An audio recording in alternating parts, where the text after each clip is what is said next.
14.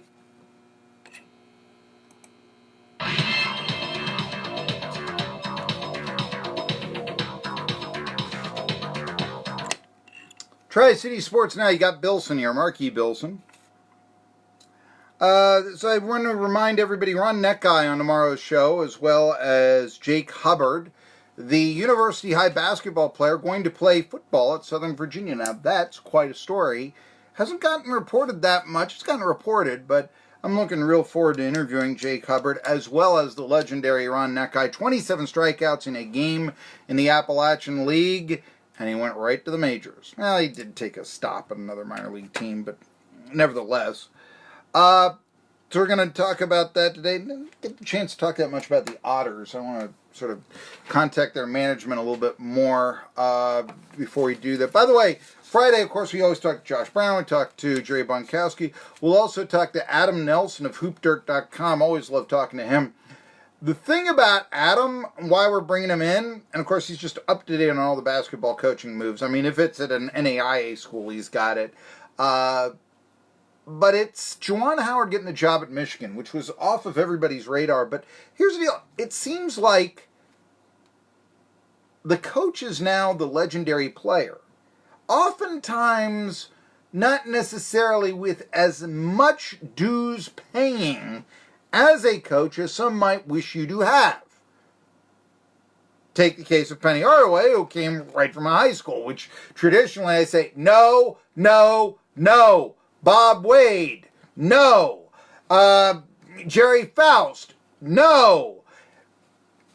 Bob McKillop, not even able to figure out, the Final Four on a line, a trip there, maybe I ought to get the ball to Steph Curry. That's a high school mentality. Well, we're here as a team, and every player is as good as the other one. Steph Curry is the reason why you're in the A-10, Bob McKillop. Come on. And I love you, by the way. I love you. I really think highly of Bob McKillop. But the biggest game he ever coached, when it all came down to crunch time, he came up with the wrong play. He choked, okay? They didn't get it at the player that they needed to get to. He didn't have the play in the back pocket that, every coach has, this is what we're going to run to score, and you're going to take the shot. There you go.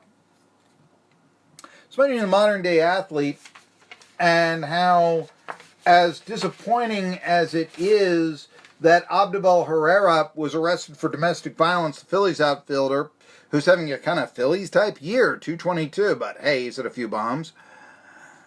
And I said, you know what? Maybe it's good because we're now at least addressing domestic violence. We're not sweeping under the rug. And he's got to take a leave from the Phillies. Okay. Boy, Braves lost last night, and they lose a game and all that. But maybe they've now got a chance to make up some ground. Well, then again, he's hitting 222. So, if you want to look at it that way, what we ought to look at it as is maybe I hate to use this term, but the testosterone, the athlete will not be treating women this way. Not that it's been commonplace, but it has happened. That's the point. Okay. The Oakland Raiders, in their last year of existence, have decided to sign Richie Incognito. The story on Deadspin says it all. Raiders give Richie Incognito, what, his 50th chance? Because that's Deadspin. There you go. It's not necessarily Sports Illustrated, which was just sold, by the way. Yeah, it was just sold $110 million. So it's no longer going to be part of the Time Life and all that. They are still going to print out the magazine, but I wonder for how much longer. I really do. It's down to once every 2 weeks now. And, Sporting News went all online. They went away from print and all this. I just wonder how much longer it's going to be that way. I really do. The magazine, as it is, going online and all this. I've written for Sports Illustrated, or SI.com. My thing got on there. The problem with that is that I had to save my own article for prosperity and put it online, and it made national attention. That is the one problem about online. It's here today, gone tomorrow. This is what Samir Khalif of Deadspin has to say. Offensive lineman Richie Incognito, last of the Bills, said he retired before the 2018 season, that was last season, because his liver and kidneys were shutting down. But the Raiders signed him. Evidently, he doesn't need his liver and kidneys to play.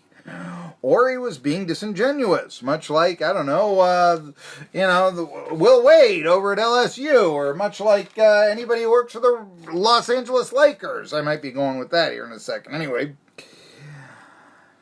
he signed a one-year prove-it deal with the Raiders, who are doing Raiders things. Doesn't historically Richie Incognito, isn't it the Raiders type of player? Just win, baby. Of course, here's the thing. I do know that, Ken Stabler partied a lot, but was he a bad dude? The Raiders picked up players off the scrap mill. Was Otis Sistrunk, who nobody else was going to give a chance, a bad dude? Ted Hendricks was a flake. That's why he went to the Raiders. He wasn't a bad dude. He was a flake. Look at him on Super Bowl V when the Colts scored their tying touchdown in the fourth quarter. Him jumping up and down, holding his helmet. It is pure joy. It is everything that you love about sports as he's just celebrating on the... Yeah, it's very unique. It's different. I love it. He's doing it on a sideline, not showing people up or anything like that. But yeah, somebody jumping up and down like that in the NFL at that time, you kind of frowned on that. Enter the Raiders. But again, Jim Plunkett, is he a bad dude? Come on, We can debate. I know that Lyle Alzado, boy, could he lose his temper. He could be very, very intimidating. And John Matuszak also. These are guys that died young and such, and so their reputation, probably because they died young, did not have that time in front of the camera post-game as actors and whatever to really become, beloved the way that, say, I don't know, Bubba Smith and Dick Butkus were, Not that they were bad dudes, but you follow the point I'm trying to make here. Incognito, though, was sort of the Raiders', I don't know, Jeff George type of signing. Does this guy get along with anybody? Ted Hendricks was a flake. He went to, he reported to training camp, and he went to training camp via horseback. That's not illegal. That's not criminal. That's not immoral. That's actually pretty cool. And the Raiders like that sort of stuff. Hey, he's going to that. Way to go there. I like it too. Incognito, though. Let's go here. Since Incognito last played in the NFL, he's picked a public fight with the Minnesota Vikings after they denied interest in signing him. All right, I gotten into Twitter fights with, meltdown at a gym, which resulted in police being called and a lineman being placed in involuntary psychiatric hold. That's not so good. I've had it out with, people, cashiers or whatever. Certainly, you didn't give me the right change, come on. But I never had to be placed into an involuntary psychiatric hold. Threatened employees at a funeral home. I don't like undertakers. Remember in Bonnie and Clyde? We're going to leave Gene Wilder out in the side of the road. Because he reportedly wanted to cut off his dead father's head for research purposes. It sounds like John Henry Williams. All right. Cited his failing internal organs as a reason for retirement. Doesn't include his involvement in the Dolphins' infamous bullying scandal or his generally nasty play on the field. In so many ways, this is a Raiders player, though. But here's the thing, is it?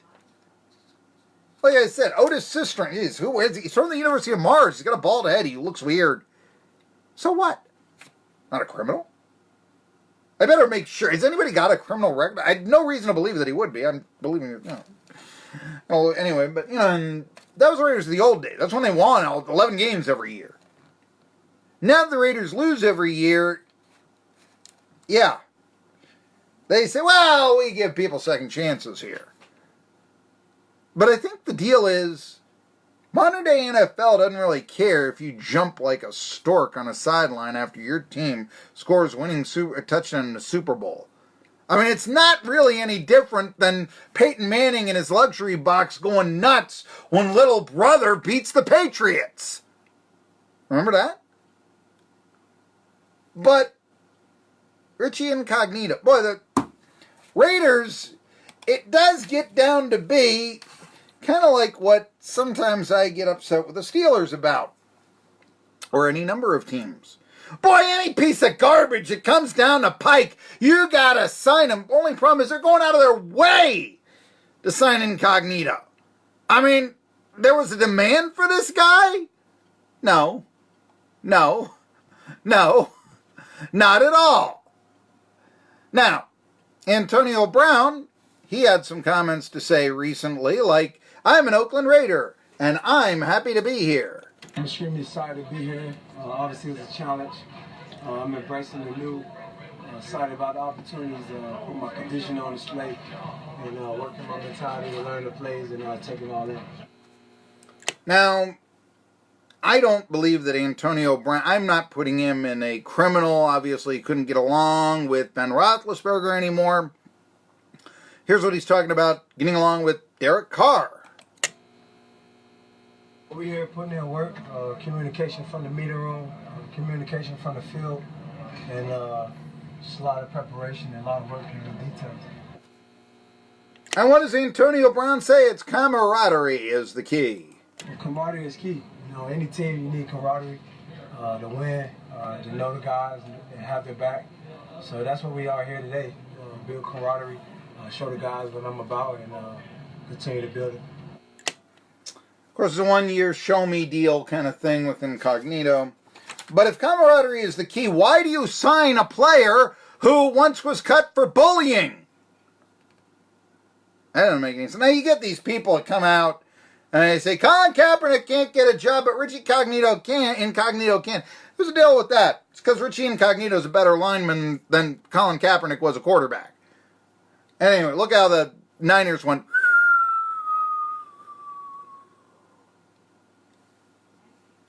So, by the way, speaking of Antonio Brown, of course, he doesn't like Ben Roethlisberger. I've been around Ben Roethlisberger, and I understand why. The interesting thing, this was actually really trending on Twitter. Mason Rudolph, who will be fighting with former Tennessee QB Josh Dobbs as the backup to Ben Roethlisberger this year. Dobbs was drafted a couple years back in the 4th round and didn't play that well when he was called upon against Oakland. 4 drives, no points, and they're sort of like long knives now. That means Mason Rudolph, drafted a year later in the 3rd round out of Oklahoma State. Hey, maybe you ought to be the guy we're trying to groom. Well, now Mason Rudolph, he's saying all the right things, and including with how much he likes working with the future Hall of Fame quarterback, Mr. Roethlisberger. Say what you will, but boy, does that sound subservient. And doesn't that speak a lot of the locker room situation that Antonio Brown, and for that matter, Le'Veon Bell spoke of? Look, I'm not saying those two guys are choir boys, not from a long, long shot. But don't think Ben good, Antonio and Levon bad, and all that. Even if Ramon Foster, later the Tennessee Volunteers in the line, says, the Steelers are closer now than we ever have been. I kind of believe that. By the way, remember Cody Sensabaugh saying we're all like a family on this show. That didn't quite make much sense. But anyway, Raymond Foster, maybe I'll get Cody back on the... Anyway, Raymond Foster closer than we've ever been. Yeah, now it's one man's team. And he gets called Mr. Roethlisberger.